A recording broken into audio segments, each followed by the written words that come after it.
Kembali lagi dari kawasan Jalan Jenderal Sudirman nomor 219 Kota Padang, Sidimpuan, 105 FM Your Lifestyle. Assalamualaikum warahmatullahi wabarakatuh. Rekan FM, selamat pagi menjelang siang tentu saja. Untuk hari ini di hari Senin tanggal 21 Juni 2021 ya. Oke, dari rekan FM ada Una yang menemani ruang dengan Anda. Informasi pukul 10 pagi ini rekan Rau, kita sudah ada sebuah kegiatan yang bakal tentunya memberikan Anda banyak manfaat ya, yaitu talkshow bersama dengan BPJS Kesehatan. Nah, dengan tema alasan penting membayar iuran JKNKIS tepat waktu bersama dengan narasumber kita, yaitu Ibu Dr. Leni Marlina TUM AAK ya. Ini mohon maaf ya Bu kalau misalnya bacaannya salah ya Bu ya. Siap. Ya, selaku Kepala BPJS Kesehatan Cabang Padang Sidimpuan, kita sapa dulu ya. Selamat siang Bu. Selamat siang Mbak Una, selamat siang rekan Rau semua di Padang Sidimpuan. Apa kabarnya? Semoga semuanya kita berada di dalam keadaan sehat semua. Amin. Ini kalau boleh tahu Bu, gimana cara baca nama Ibu yang lengkap nih? Yang sebenarnya tamat ya kita salah nanti. Ya, nama saya Dr. Leni Marlina, TUM itu singkatan dari nama saya baru Manalu. A3K itu Ajun Ahli Asuransi Kesehatan. Iya, tadi maaf ya Bu kalau misalnya ada kesalahan dalam membaca nama. Nggak apa-apa. Oke, tema kita di siang hari ini adalah alasan penting membayar iuran JKNKIS tepat waktu ya Bu ya. Ya, benar. Jadi sebenarnya sih Bu, mungkin apa ini JKNKIS itu Bu? Mungkin masyarakat juga masih banyak yang belum tahu tentang JKNKIS ini. Oke, mungkin sebelumnya saya memperkenalkan rekan saya juga ya, di sini hadir Ibu Rini Siregar. Beliau adalah Kepala Bidang Penagihan dan Keuangan BPJS Kesehatan Kantor Cabang Padang Sidimpuan.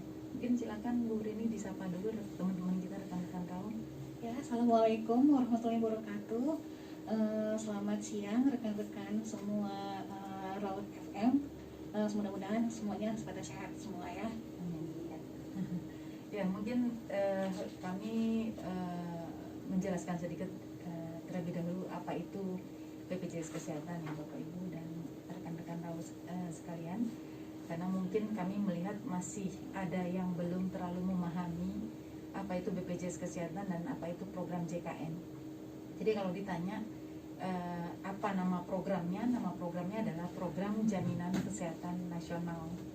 Siapa penyelenggaranya? Penyelenggaranya adalah BPJS Kesehatan, Badan Penyelenggara Jaminan Sosial Kesehatan. Itu adalah penyelenggaranya, itu kami.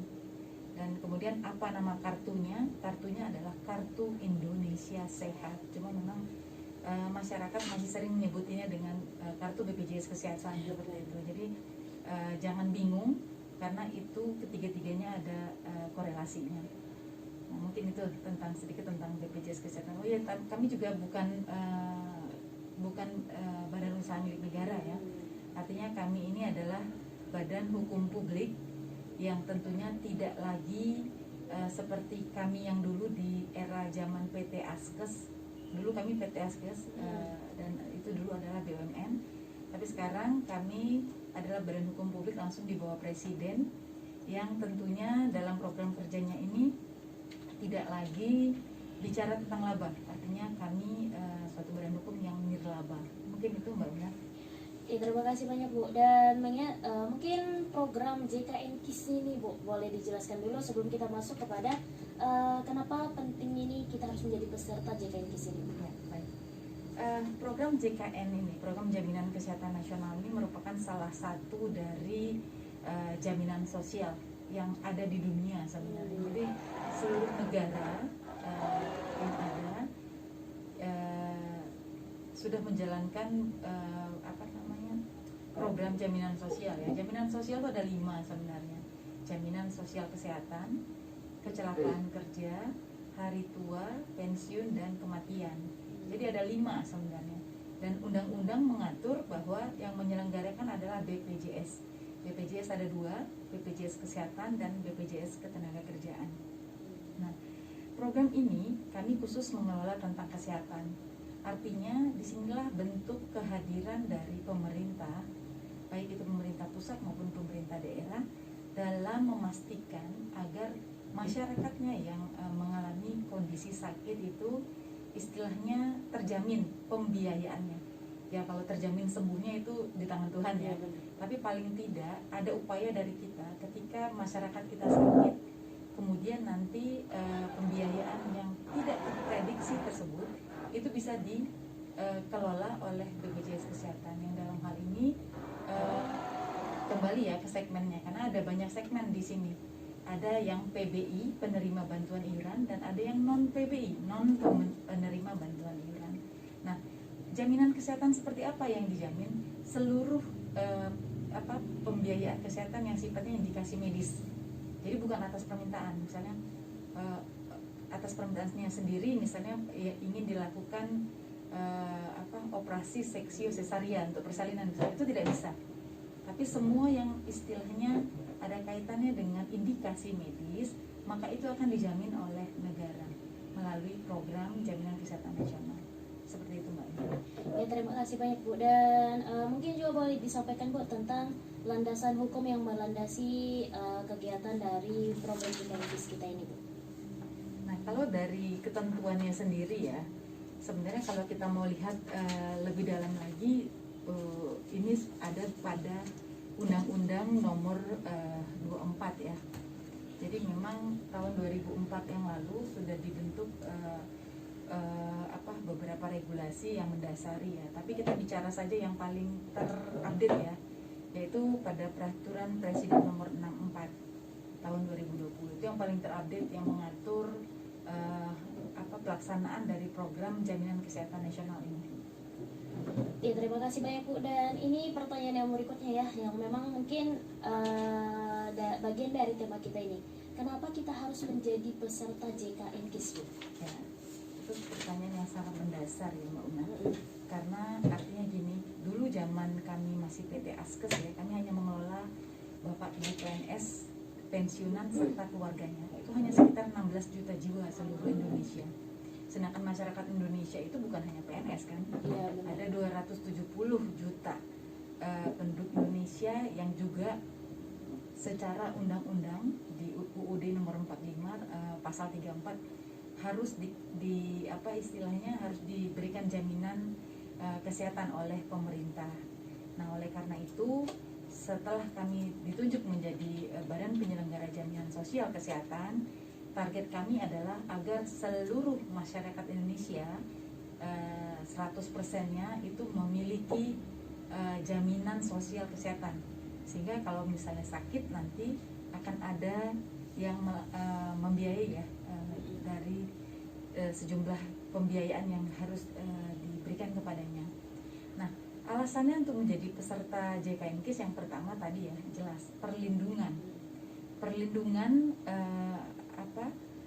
yang akan didapatkan oleh dirinya dan keluarganya setiap kali terjadi kondisi sakit. Itu yang pertama, alasan mengapa harus menjadi peserta JKN KIS, untuk mendapatkan perlindungan. Kemudian yang kedua adalah kita menjalankan budaya bangsa kita, yaitu gotong royong ya. Sifat jaminan sosial ini adalah the law of the big number ya. Jadi dengan dikumpulkannya resiko ke sekian banyak orang, yaitu ke 270 juta penduduk Indonesia ini, artinya beban ini akan menjadi lebih ringan. Oleh karena itu, maka iuran yang ada saat ini itu ada 3 segmen ya, yang ada di kelas 1, kelas 2, dan kelas 3.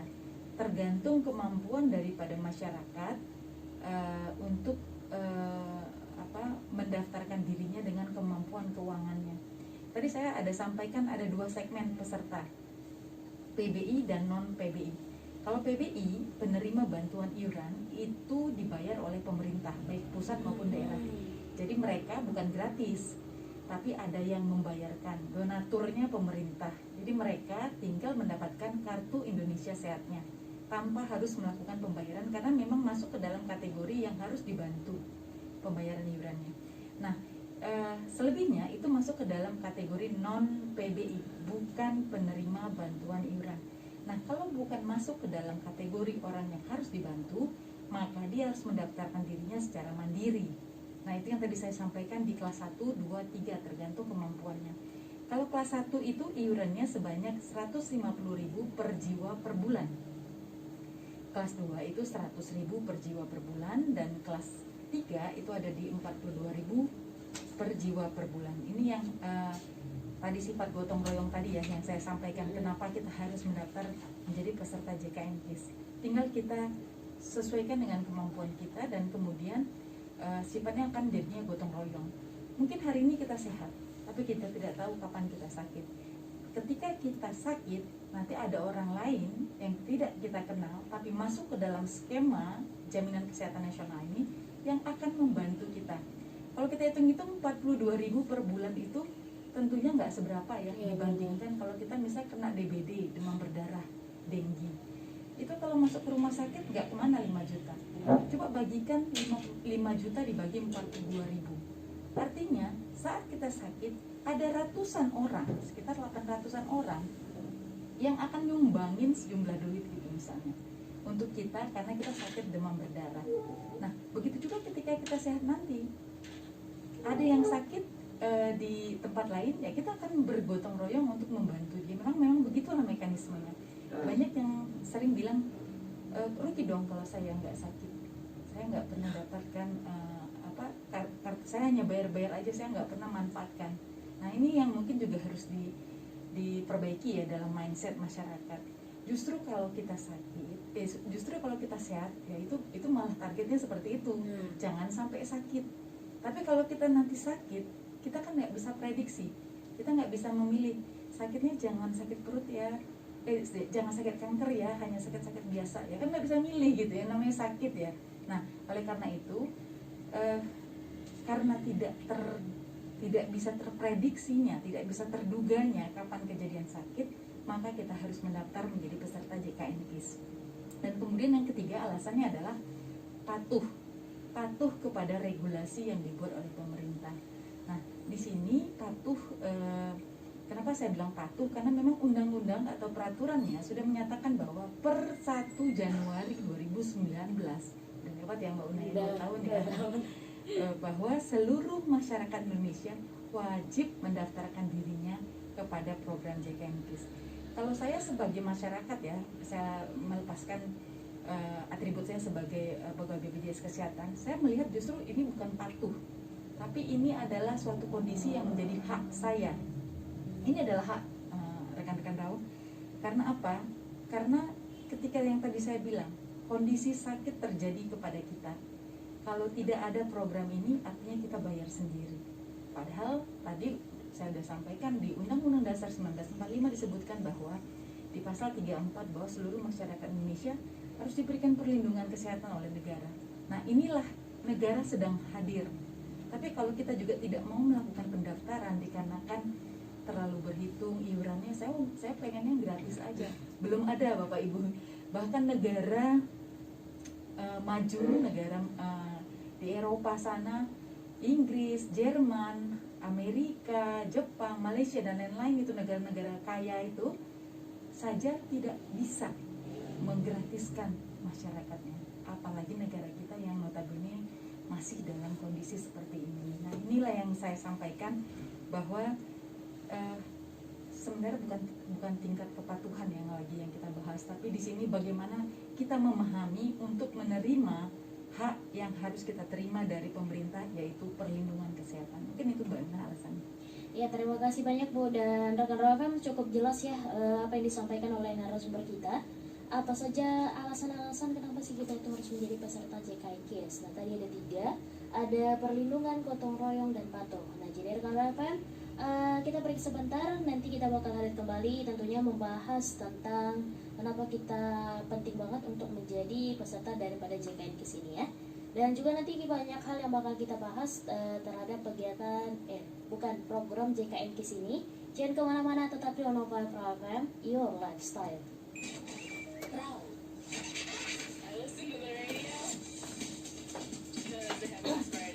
105 FM nyaman dan bersahaja dalam jangkauan. Rekan Rawa FM masih bersama dengan Una dan juga narasumber kita dalam acara talkshow bersama dengan BPJS Kesehatan ya. Nah, tentunya masih bersama dengan Ibu Dr. Leni Marlina TWM A3K ya. Oke Bu, kita lanjutkan kembali tentang pembahasan kita di siang hari ini. Nah teman, sebelum Una masuk kepada pertanyaan berikutnya, ini sudah ada pertanyaan dari live Instagram ya Bu. Dan sebenarnya memang mau Una tanyakan juga. Nah jadi ini pertanyaannya ada dari akun Hendrazia 06 yang bertanya, siapa saja nih Bu yang berhak menjadi peserta JKN KIS ini? Siapa saja ya? Ya, siapa saja yang bisa menjadi peserta dari JKN KIS ini Bu? Ya, baik, saya jawab dari Bang Hendrazia ya tadi. Nah, siapa saja yang berhak menjadi peserta JKN KIS?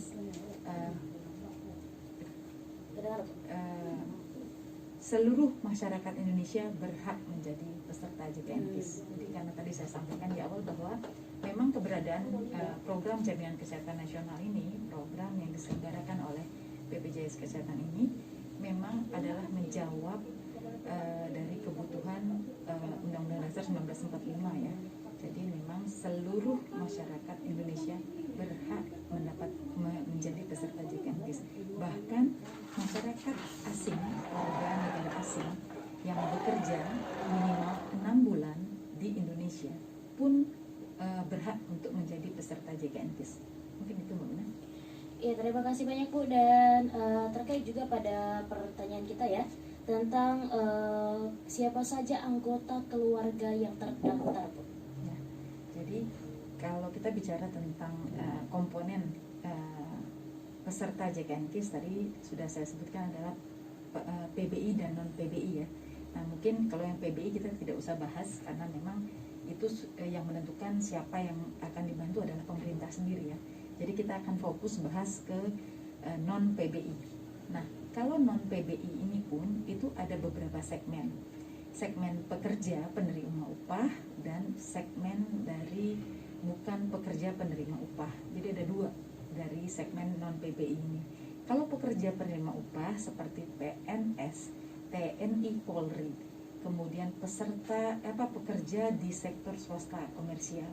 Nah itu metode pembayarannya disebut dengan prosentase gaji. Jadi ada 5%. 5%-nya itu dibagi dua. 4% oleh si pemberi kerja. Nah kalau dia PNS berarti pemberi kerjanya Pemda, pemerintah pusat.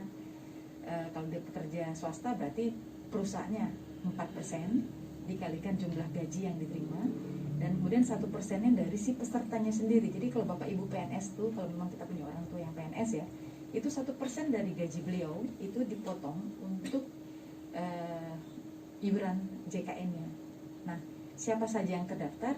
Dirinya sebagai pekerja, istri atau suaminya, dan maksimal 3 orang anaknya. Nah itu kalau yang pekerja.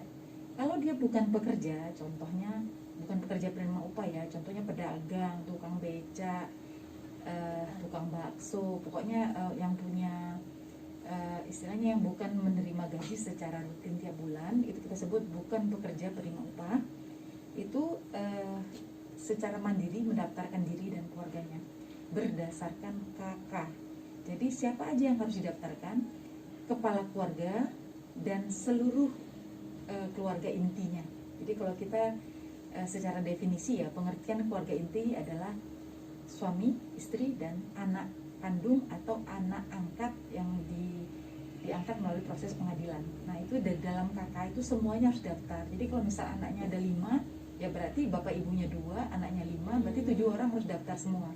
Kalau di dalam KK-nya ada anggota keluarga tambahan, contoh keponakan atau siapa yang ada di dalam KK mereka yang bukan keluarga inti, itu tidak wajib didaftarkan.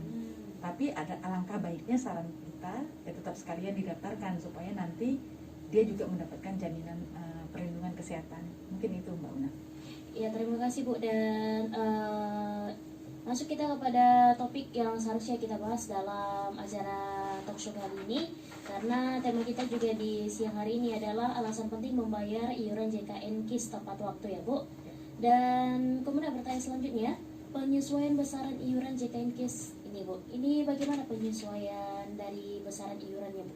Ya, jadi sebenarnya tadi kan kita bahas ya non PBI ya. Kalau yang segmen pekerja penerima upah nggak usah kita bahas lagi ya, karena itu prosentase gaji gitu. Dan itu dibayarkan oleh perusahaan atau instansinya masing-masing, karena automatically gitu setiap bulannya. Nah, kita fokus ke yang bukan penerima upah. Istilahnya dia daftar secara mandiri, kayak petani, pedagang tadi ya, yang saya sampaikan. Nah, dikarenakan dia mendaftar secara mandiri, tadi kami juga jelaskan bahwa disesuaikan dengan kemampuan keuangannya. Silakan pilih mau kelas 1, kelas 2 atau kelas 3.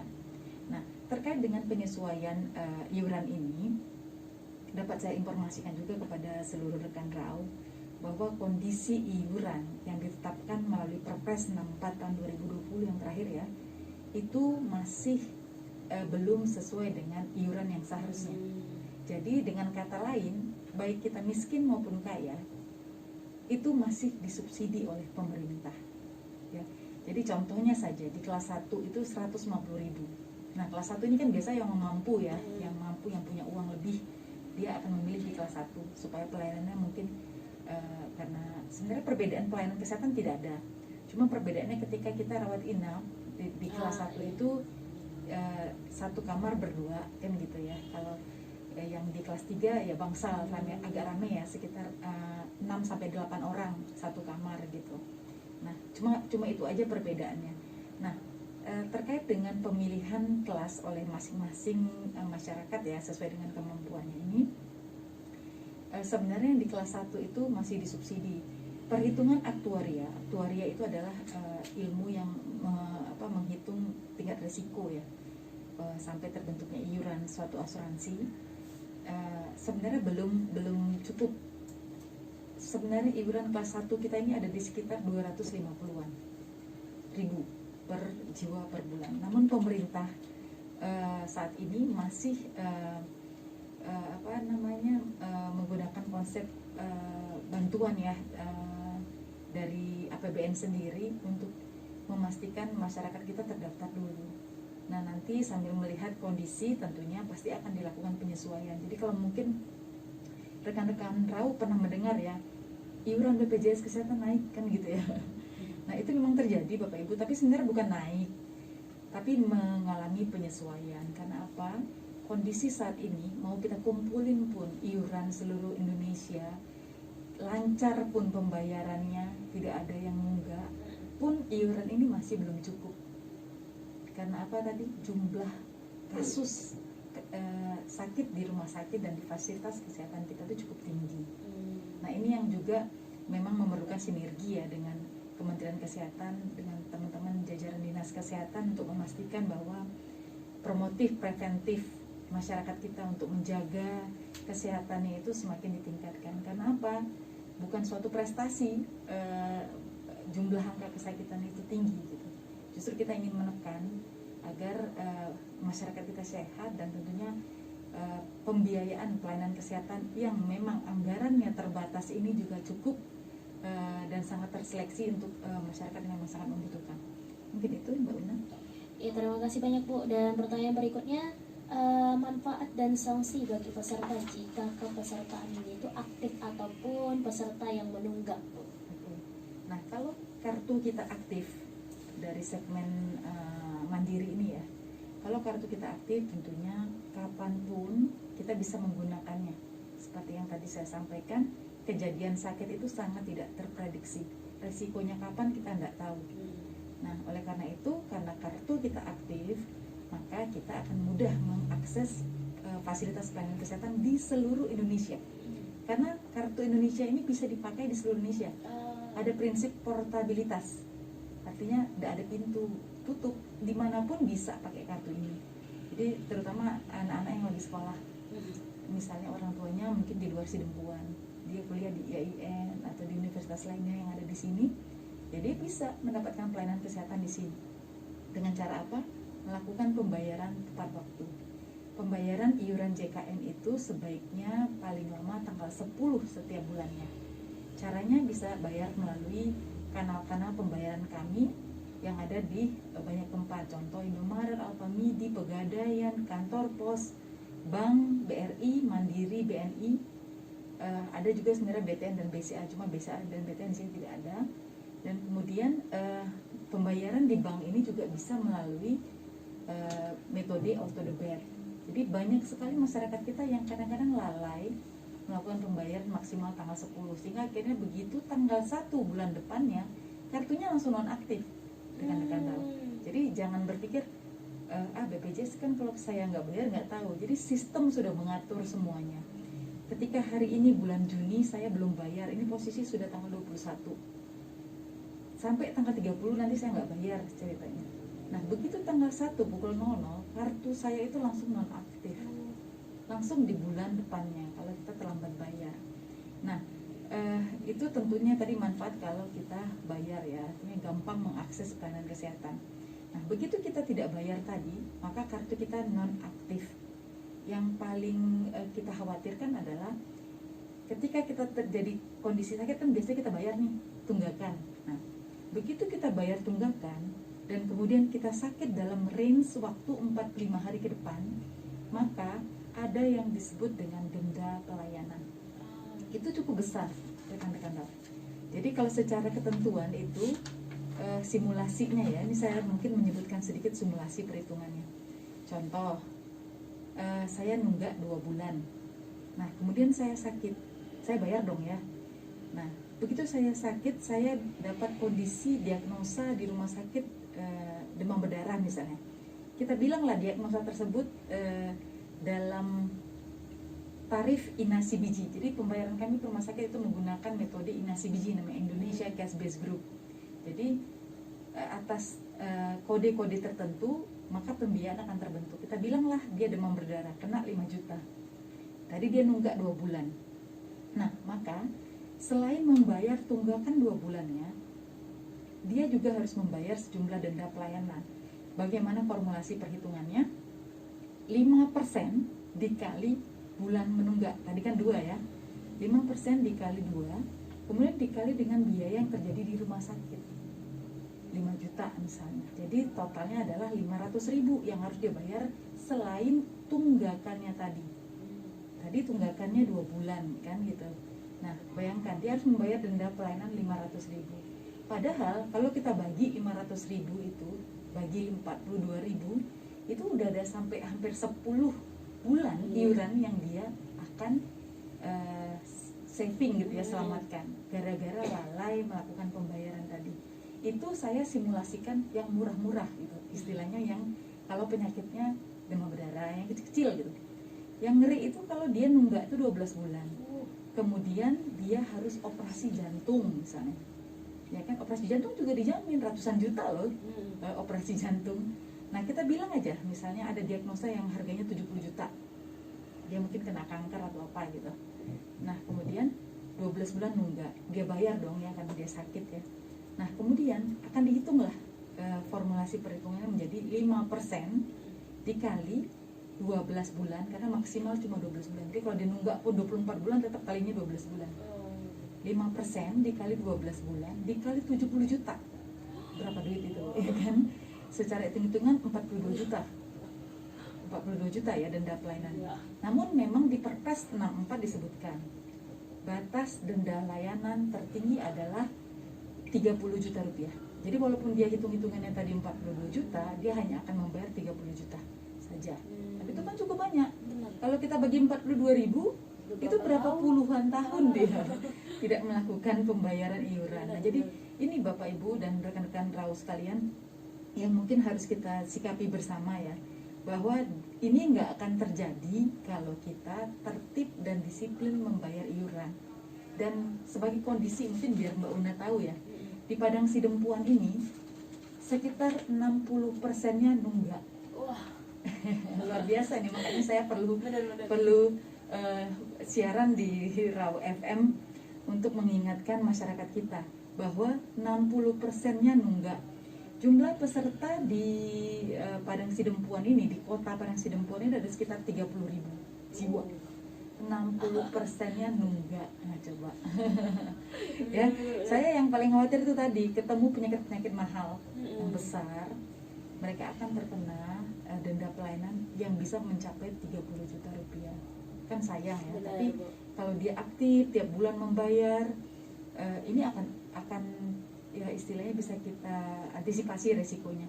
Dan sebagai informasi juga Mbak Una, BPJS Kesehatan ini adalah lembaga keuangan ya. Kami lembaga keuangan, bukan lembaga kesehatan.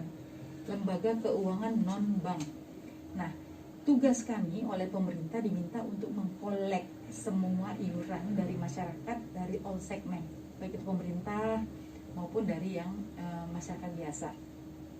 Dikarenakan ini menjadi tugas fungsi pokok dari BPJS Kesehatan, tentunya kami harus melakukan upaya maksimal untuk mengkolek ini yang nunggak-nunggak ini. Contohnya di bagian bidangnya Bu Rini ini ada 3 orang staf yang kami pekerjakan, yang tugasnya dari jam 8 pagi sampai jam 17 itu menelpon saja. Jadi dia kayak care center gitu, kayak call center gitu. Dia nggak lepas dari handphone. Mungkin rekan-rekan Rau di sini yang mohon maaf melakukan penunggakan pernah ditelepon pasti. Karena itu akan terus dilakukan penelponan sampai dilakukan pembayaran. Itu upaya kami. Nah, kami bukan debt collector sebenarnya ya. Kami mengedukasi masyarakat agar kepentingan resiko dia sakit nanti tidak terjadi. Ya sebenarnya BPJS bisa aja tidak melakukan upaya ini, biarkan saja gitu. Jadi nanti kan kalau sakit nanti kan pasti akan datang sendiri gitu. Tapi itu nggak boleh. Kami harus melakukan upaya agar mengedukasi masyarakat melaksanakan kewajibannya. Karena begitu dia daftar menjadi peserta JKN, yang akan menghentikan kepesertaannya itu hanya kondisi meninggal dunia atau pindah warga negara. Jadi dia akan seumur hidup kepesertaannya. Begitu Mbak Una. Ya, terima kasih banyak Bu. Dan tadi sempat Ibu singgung ya, jadi kalau misalnya 24 bulan nunggak artinya udah 2 tahun gitu ya Bu, kan gak bayar, atau itu kartunya tetap aktif Bu berarti? Tadi saya sudah sampaikan bahwa di bulan ini kita nggak melakukan pembayaran, bulan depan itu langsung nonaktif. Cuma tadi sesuai perpres, bukan utang ya, istilah tunggakan iuran ini hanya berlaku ke 24 bulan ke belakang. Jadi kalau misalnya ini tahun 2021, kita sudah daftar di 2014, kita nggak bayar sejak 2017 misalnya, kan udah lebih dari 24 bulan ya. Yang ditagihkan oleh negara melalui BPJS Kesehatan itu hanya 24 bulan ke belakang. Selebihnya diputihkan gitu. Nah, tapi ya itu tadi, kalau sanksi denda pelayanan, jadi kalau sanksi terlambat bayar itu nggak ada. Jadi kalau misalnya kita nunggak 2 bulan, kemudian oh ya baru ingat mau bayar, kita bayar. Kalau kita nggak sakit 45 hari ke depan, nggak ada kena sanksi pelayanan, artinya tidak ada sanksi apapun gitu. Kalau kita sehat, tapi kalau kita sakit, kita kena sanksi. Kenapa? Ini dianggap kelalaian, tidak melakukan pembayaran secara disiplin. Mungkin itu Mbak Una. Iya, terima kasih banyak Bu. Dan rekan-rekan, kita break sebentar dulu ya, karena nanti kita juga bakal masuk pada sesi berikutnya. Dan juga nanti seperti yang disampaikan oleh narasumber kita nih rekan-rekan, tadi sudah dijelaskan kenapa sih kita tuh penting harus membayar iuran JKN KIS itu tepat waktu ya. Nah, kalau nggak mau dapat denda, nah makanya rajin-rajin ya. Aduh, 60% dari warga Kota Padang sini pun yang terdaftar. Waduh, ngeri juga ya. Oke, dari RFM kita break sebentar ya, jangan kemana-mana tentunya, karena 106 RFM nyaman dan bersaja dalam jangkauan. Rekan-rekan masih bersama dengan Una tentu saja di siang hari ini, dan juga narasumber kita ya dari BPJS Ketenagakerjaan. BPJS Kesehatan, maaf Bu. Tadi sudah dibagi 2 ya Bu ya, BPJS Kesehatan rekan-rekan. Ada Ibu Dr. Leni Marlina TUM A3K. Oke Bu, kita lanjut kembali ya. Tadi sudah dijelaskan panjang lebar nih rekan Rau, kenapa sih penting banget bagi kita bayar tepat waktu iuran BPJS JKN KIS itu ya. Nah, jadi tadi sudah dijelaskan juga ya Bu, kalau mau membayarnya kalau yang offline udah dijelasin ya Bu. Dan kalau nggak salah juga JKN KIS ini kita punya aplikasinya ya Bu ya. Ya, mungkin boleh dijelaskan sedikit juga nih Bu tentang aplikasi kita ini. Ya, jadi kalau terkait dengan pembayaran iuran ya, sekarang sebenarnya kita sudah mengakomodir ya beberapa fintech ya. Salah satunya contohnya kayak Tapcash ya. Kemudian nanti Bu Rini akan tambahkan kanal-kanal bayar secara online. Begitu juga dengan OVO, Tokopedia dan lain-lain ya, bisa bayar melalui kemudahan-kemudahan seperti itu. Namun memang kami juga memiliki kanal-kanal ya, istilahnya saluran untuk mengakomodir kebutuhan masyarakat. Nah, kalau yang pengguna Android itu bisa menggunakan Play Store ya, mendownload melalui Play Store mobile JKN, tulisannya mobile JKN. Nah, di aplikasi ini sebenarnya ada 18 fitur, nanti boleh dilihat nanti kalau daftar di sana, tentunya dengan menggunakan NIK atau nomor kartu JKN-nya ya. Nanti bisa dengan mengikuti langkah-langkah yang diminta nanti di Play Store-nya sampai masuk dan bisa menggunakan fitur-fiturnya. Di situ banyak menu, ada 18 item, dan kemudian ada salah satunya terkait dengan pembayaran. Nah, pembayaran pun bisa melalui aplikasi mobile JKN ini ya. Di situ ada banyak kanal, contoh Bank Mandiri, Bank BRI, BNI, BTN, Tokopedia, dan penggunaan kartu kredit lainnya.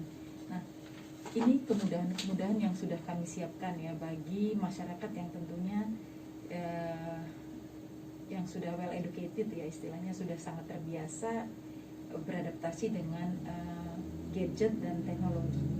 Nah, mungkin saya sekalian izin juga menjelaskan bahwa di aplikasi mobile JKN ini fitur-fiturnya salah satunya yang menurut saya penting sekali ya dimiliki oleh peserta JKN, tentunya bagi yang segmen memang sudah memiliki handphone Android ya.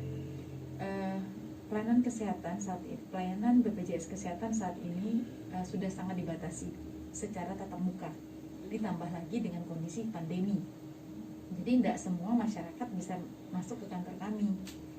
Dibatasi hanya untuk yang PBI tadi, kemudian pensiunan BP bukan pekerja, dan kemudian PBPU kelas 3.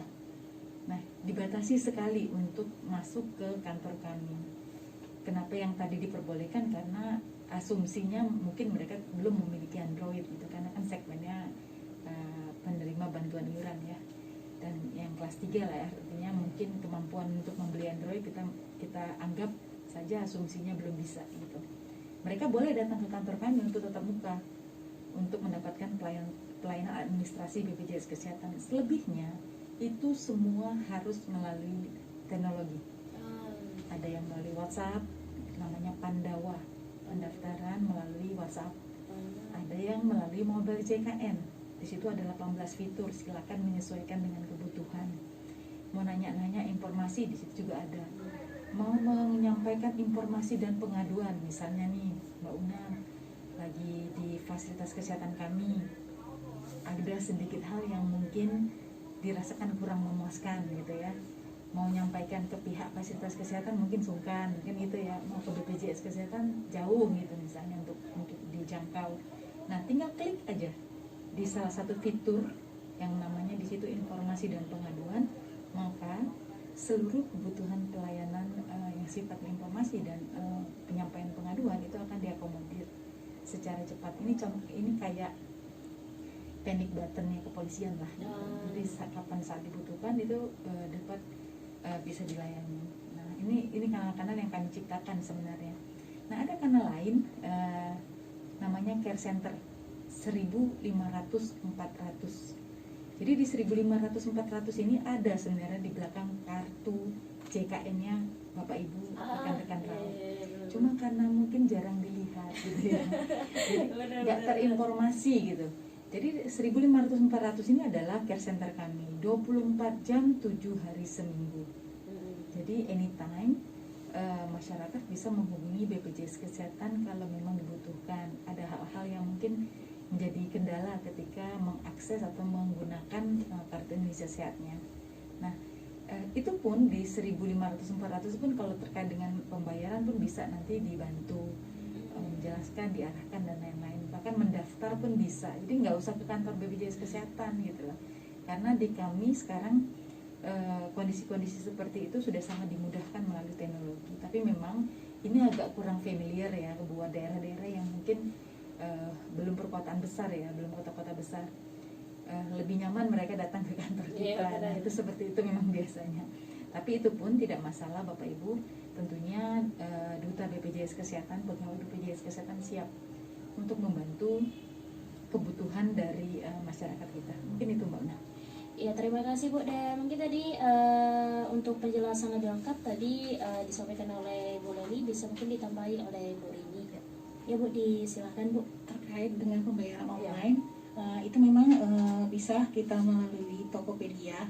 Aplikasi Tokopedia kan di Gojek pun udah ada kalau kita download. Kemudian Shopee, kemudian dari mobile banking kalau kita daftar ke bank. Jadi kita bisa membayar iuran mulai dari mobile banking, dan juga OVO, dan juga Dana atau Saku, itu yang untuk online. Kalau offline sendiri kan mungkin peserta rekan-rekan Rock FM sudah tahu melalui Bank BRI, Mandiri, kemudian BTN, BNI dan BCA. Cuman BCA belum ada di Kota Padang Sidempuan. Iya, terima kasih banyak Bu. Dan mungkin sebagai penutup kita pertemuan kita di siang hari ini ya, mungkin ada yang ingin disampaikan juga Bu kepada masyarakat Kota Padang Sidempuan yang 60% yang masih menunggak ya Bu ya, biar agar segera dibayar ini iuran BPJS JKN KIS ya Bu. Ya, makasih Mbak Una. Jadi mungkin sebagai closing statement ya, sebagai pengingat saja Bapak Ibu rekan-rekan RAU, bahwa sekali lagi negara sudah hadir ya, sudah hadir untuk mengupayakan, walaupun mungkin sekali lagi hadirnya belum 100% buat lebih dari 50% penduduk Indonesia, karena sekitar 130 juta penduduk Indonesia tadi kan sudah dibayar oleh pemerintah baik pusat maupun daerah. Nah, setengahnya lagi memang belum di cover karena memang kondisi keuangan negara yang terbatas. Namun memang kalau menurut saya, menurut kami, negara ini sudah hadir dengan memberikan sejumlah kemudahan, salah satunya iuran yang sangat terjangkau. Bapak Ibu yang memiliki kemampuan di kelas 3 misalnya 42.000, maka tinggal menyisihkan sekian ribu per hari untuk bisa tercover dalam program ini. Nah, salah satu contohnya bapak-bapak kita ini kan banyak yang merokok ya. Kalau agak dikontrol rokoknya, mudah-mudahan keluarganya juga bisa ikut terjamin pelayanan kesehatannya kalau sakit. Dan harapan kami seluruh masyarakat Kota Padang Sidempuan yang sudah mendaftar kondisinya saat ini itu bisa secara rutin dan disiplin melakukan pembayaran. Tunggakan ini akan terasa berat kalau kita kumpul-kumpul jadi 24 bulan. Tapi kalau kita bayarnya rutin tiap bulan, tentu akan terasa lebih ringan. Nah, dan kemudian manfaat-manfaat yang akan diterima adalah jaminan apabila terjadi kondisi sakit. Mungkin itu dari kami sebagai closing statement, Mbak Una. Ya, terima kasih banyak Bu. Nah, rekan RAU, nah jangan lupa ya untuk segera dibayar untuk Anda yang menunggak iuran JKN KIS ya. Karena tentu saja nanti sebenarnya untuk mempermudah diri kita sendiri ya rekan RAU FM ya. Dan kalau misalnya ada terjadi kendala, boleh langsung dihubungi call centernya BPJS di 1500-400 ya. Atau mungkin kalau berkunjung datang langsung ke kantornya boleh, tetapi ingat rekan RAU FM tetap mematuhi protokol kesehatan ya. Oke Bu, terima kasih baik sudah bergabung bareng kita di hari ini ya. Terima kasih, Oke, Mbak Una. ya mudah-mudahan apa yang disampaikan Ibu di hari ini bisa diterapkan oleh masyarakat Padang Sidempuan. Jadi segera ya rekan RAU ya. Oke, rekan RAU FM, demikianlah talkshow kita bersama dengan BPJS Kesehatan Cabang Kota Padang Sidempuan. Dan juga Una pamit undur diri. Wassalamualaikum warahmatullahi wabarakatuh.